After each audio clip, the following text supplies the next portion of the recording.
Attorney Senator J.V. Hinlo. Zamboanga, Sibugay, si Attorney Hinlo po may dalang tatlong mayor na programa. Una, ang permanenteng laban natin, laban sa korupsyon. Ang problema sa korupsyon, hindi po sa penalty. Ang problema po sa korupsyon ay sa paghanap ng ebidensya.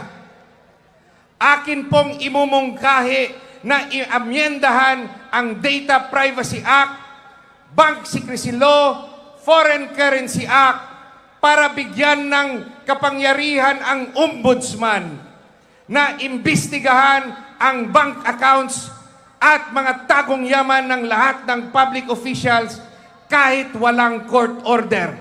Alright mga kababayan, so magre-react po ulit tayo dito sa panibagong video po na nakuha natin sa Facebook, sa PDP Laban sa Facebook page po. At ito nga po yung ginawang rally po ng PDP Laban dyan po sa Zamboanga, Sibugay. So sa kasalukuyan nagsasalita po dito si Attorney Hinlo, si Attorney J.V. Hinlo na aspirant po natin na natatakbo bilang senador this coming May election. So nabanggit po dito ni Attorney Hinlo yung kanyang mga plataforma na gusto niyang ihain. Isa na nga po dito yung pagbibigay po ng kapangyarihan sa ombudsman para siyasatin, imbestigahan yung mga tagong yaman ng mga politiko. No? Ito ay napakahalagang usapin at medyo critical tong usapin na to, no? Dahil alam naman natin yung tungkol sa bank secrecy at saka itong mga data privacy na to, no? At napakahirap talagang kuhain ang mga ganitong bagay. Ngunit bago natin ipagpatuloy itong reaction video mga kababayan, ano nga ba yung ombudsman? Okay, para sa kaalaman ng lahat, ang ombudsman po ay isang opisyal ng gobyerno na may tungkuling magsiyasat at mag-imbestiga ng mga reklamo laban sa mga kawani o opisyal ng pamahalaan, lalo na kung ito'y may kinalaman sa katiwalian, pang-aabuso sa kapangyarihan o iba pang mga uri ng kapabayaan. So sa Pilipinas, ang Office of the Ombudsman ay ay isang independent constitutional body na may kapangyarihan. Kagaya ng sinabi ni Attorney J.B. Hinlo, ito yung pangangasiwa ng lifestyle check, 'di ba? Yung mga siwa ng lifestyle check upang malaman kung ang yaman ng isang opisyal ay tugma sa kanyang kinikita. At hindi lang yan, meron din silang preliminary investigation at prosecution sa mga kasong kriminal na administratibo, civil, laban sa mga opisyal at empleyado ng pamahalaan. So ayan ang ilang mga kapangyarihan ng ombudsman. Sa ganong paraan, matatakot kaming lahat na mga public officials dahil pwede kaming imbestigahan ng ombudsman sa aming tagong yaman. Gusto niyo ba yon? Bakit ko nasabi yon? Tayo pinamumuka sa atin ng mga politiko. May mga bag sila na Hermes, may mga relo na Rolex, may mga sasakyang magagarang, pero tayong mga Pilipino pinapalinya at binibigyan ng ayuda parang pulubi. Sinasanay nila ang Pilipino sa politikang ayuda. Ang ibang klaseng ayuda, pwede. Tulong sa mga may sakit na mahihirap, ipagpatuloy natin. Tulong sa mga mag-aaral na mahirap, ituloy natin ang kanilang scholarships. Tulong sa matatanda na walang retirement and pension plan, ituloy natin. Tulong sa mga walang trabaho na talagang naghihirap, tulungan natin. Pero ang permanenteng solusyon sa kahirapan, hindi po ayuda. Ang permanenteng solusyon sa kahirapan ay pagpaparami ng trabaho. Alright, so napakaganda po ng plataforma ni Attorney Hinlo, no, when it comes sa pagbibigay nga po ng pansin sa mga tagong yaman ng mga politiko. Dahil nga naman, alam naman natin na talagang very rampant na po ngayon sa ating bansa ang korupsyon. So hindi lang naman dito sa Pilipinas, so in general, talagang laganap po talaga yung korupsyon. At kapag hindi tugma ang yaman ng isang politiko sa kanyang kita bilang opisyal ng gobyerno, posible nga indikasyon ito ng pagnanakaw sa kaban ng bayan. Ayaw naman natin mangyari yan, kagaya nga ng sinabi nga ni Attorney Hinlo, talamak ngayon o talagang laganap ngayon yung pagbibigay nga ng ayuda. So kaliwat kanan yung mga ayudang naririnig nga natin, no? Tama din naman si Attorney Hinlo na parang nga tayong mukhang pulubi na talagang pinapapila ng isang linya, kung minsan nga ay inaabot pa nga tayo ng hating gabi para pumila at kung ano-ano ang gagawin natin para lang makuha yung kakapiranggot na salapi na alam naman natin na galing din po yun sa pera nating mamamayang Pilipino, no? So maganda yung atake dito ni Attorney Hinlo, no, na bigyang pansin itong mga ginagawa ng mga nasa politika when it comes sa pagbibigay o pagdidistribute ng mga ayuda, na wag gawing parang wag dating kung ikaw ay politiko, wag dating paasahin o bigyan ng mentalidad yung mga kababayan natin na umasa na lang sa ayuda. Tama si Attorney Hinlo na bigyan ng permanenteng solusyon kagaya ng trabaho. Bigyan ng mga trabaho, yung mga tambay, di ba? May mga livelihood programs na pwedeng ibigay sa mga single parent na mga magulang, di ba? Yung bigyan ng pagkakakitaan, tulungan na makapag-umpisa yung mga mamamayang Pilipino na nasa laylayan, yung hirap na makapag-provide ng puhunan sa maliit na kapital, tulungan natin para talagang bigyan natin sila ng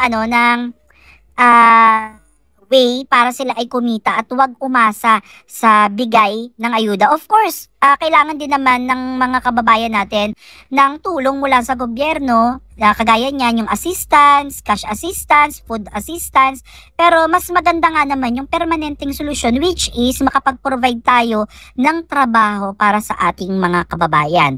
At isa pa dito mga kababayan, itong isusulong ni Attorney Hinlo ay para din po sa transparency at accountability. Natural, kapag kalingkod ka ng bayan, kailangan transparent ka at accountable ka sa lahat ng iyong ginagawa. Trabaho o ayuda? Sambanga, trabaho o ayuda?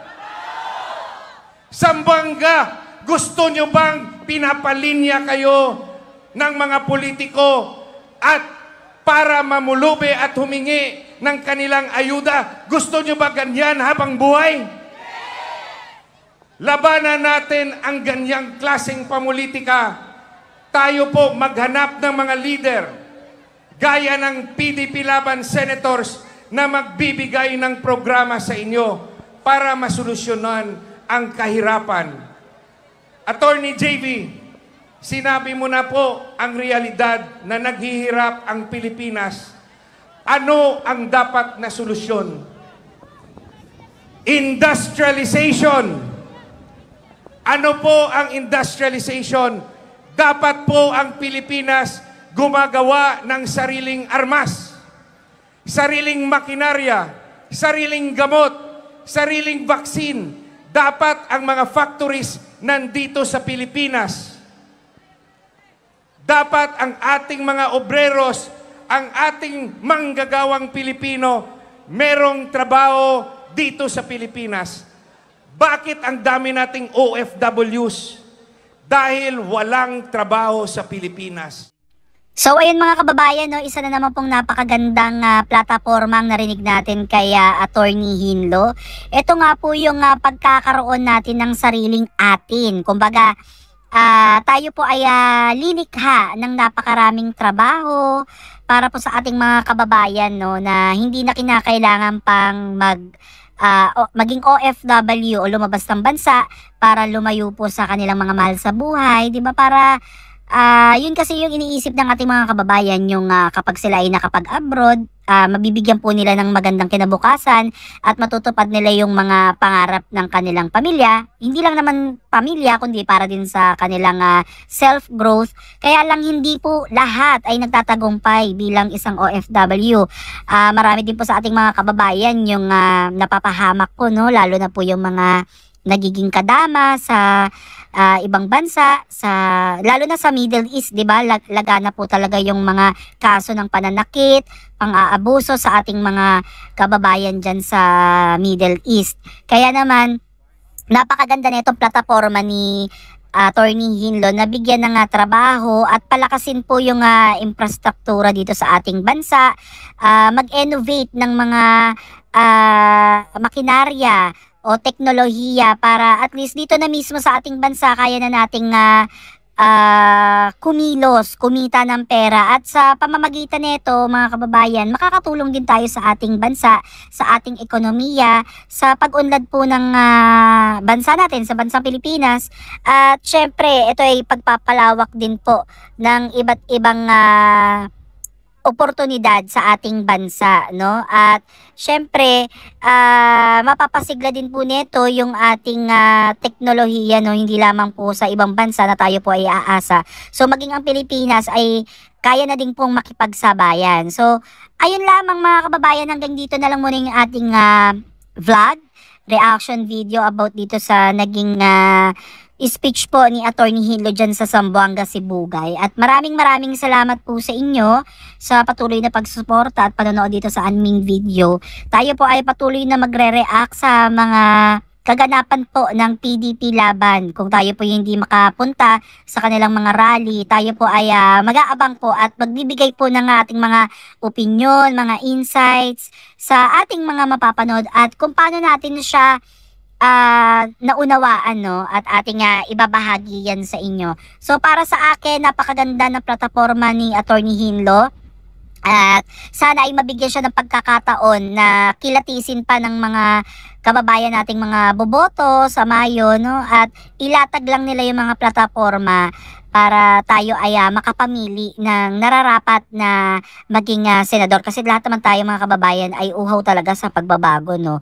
At kinakailangan talaga nating maging mas matalinong botante this time para hindi na tayo mabudol, no, sa mga matatamis na pangako. Tignan natin talaga kung ano yung nararapat para sa ating bansa, at hindi naman natin deserve ang ganitong nangyayari sa ating bansa. Napakagulo na po ng politika sa ating bansa, kaya mas mainam na siguro palitan natin yung mga luma na, no? Sumubok naman ulit tayo ng bago. Wala namang mawawala dahil paulit-ulit naman na din tayo nabigo, 'di ba? This time tignan natin kung ito bang gagawin nating pagpili sa mga bagong kandidato bilang senador ay makakatulong po sa atin na baguhin ng tuluyan ang bansang Pilipinas. Muli maraming salamat. Comment down below ang inyong mga opinion at ating talakayin yan sa comment section.